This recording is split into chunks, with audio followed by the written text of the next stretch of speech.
ఓం లక్ష్మీదేవ్యై నమః. ఒకసారి దుర్వాస మహాముని స్వర్గానికి వెళ్ళాడు. ఆ సమయంలో ఐరావతం మీద ఇంద్రుడు నందనవనంలో విహరిస్తున్నాడు. దుర్వాస మహాముని రావడాన్ని ఇంద్రుడు గుర్తించలేదు.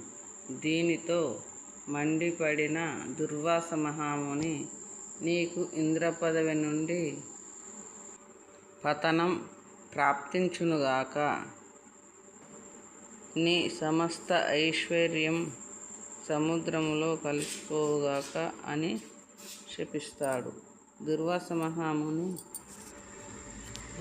మహాముని ఇంద్రుని శపించిన తరువాత రాక్షసులు స్వర్గంపై దండెత్తి స్వర్గాన్ని స్వాధీనం చేసుకుంటారు.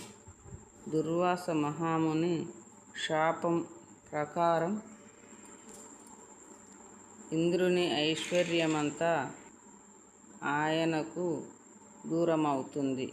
దీనితో ఇంద్రుడు బ్రహ్మ విష్ణు మహేశ్వరులకు మొరపెట్టుకోగా సముద్రాన్ని మదించడమే తరుణోపాయమని చెబుతారు.